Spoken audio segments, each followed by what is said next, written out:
It's spring 2010, and Ford is shaking up the pony car world by replacing its 15-year-old V8 engine with a spanking new 5.0-liter, 412 horsepower, 390 pound-foot V8. You know what that means? It's time to round up the usual suspects for a Motor Trend comparison test. Joining the new Mustang is the familiar Chevrolet Camaro SS and the Dodge Challenger SRT8. But what should we do with these three cars? Well, we could smoke them.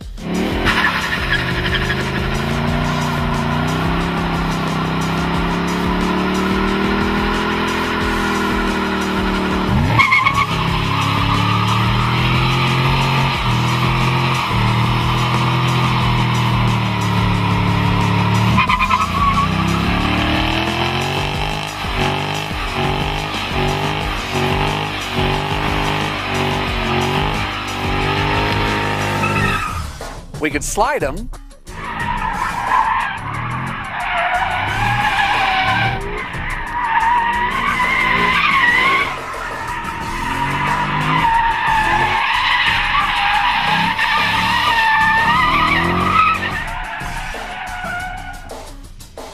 We probably ought to test them.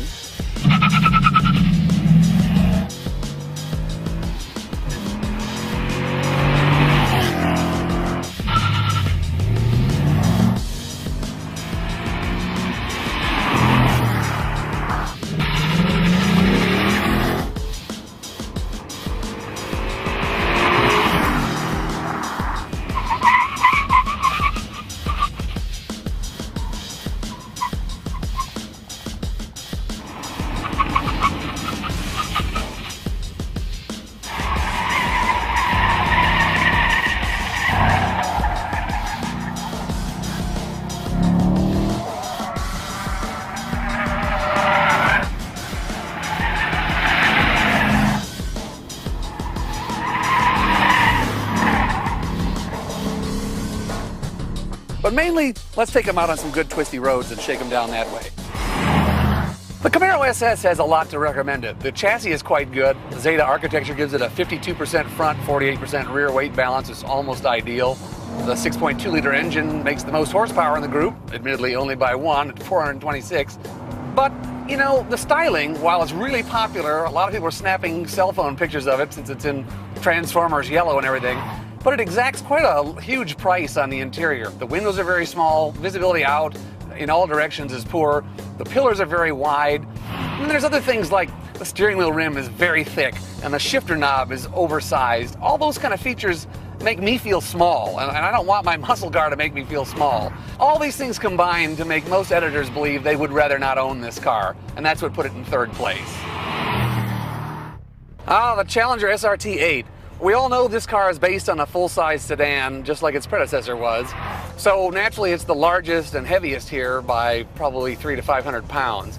But up on the mountain, this chassis really shrinks the car. It corners very flat with the same grip that the Camaro SS manages, 0.92 G. Its Hemi V8 also makes the most sweet, caramely V8 noise of any car here, if not any muscle car ever. We all just love it. And of course, in between the heavy-duty running, it's the most comfortable and quiet car, too, for highway running and so forth. So, even though it does cost about $12,000 more in the base price than the Camaro SS, this is the car we'd all much rather own. So, it finishes in second place. Well, this test was basically the Mustangs to lose right from the beginning.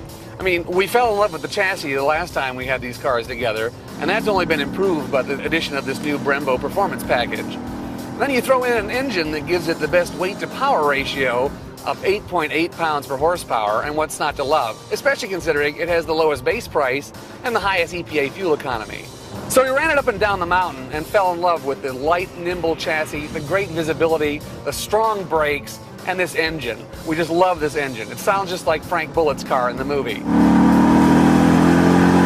And so at the end of the test, we all agreed this was the car we'd most like to have. So to recap the results in this battle in the ongoing pony car wars, in third place we had the Chevrolet Camaro SS. In second, the Dodge Challenger SRT8. And that means that until one of the other guys adds a few horsepower or tweaks their chassis in some meaningful way, the king of the V8 pony car hill is the Ford Mustang GT 5.0.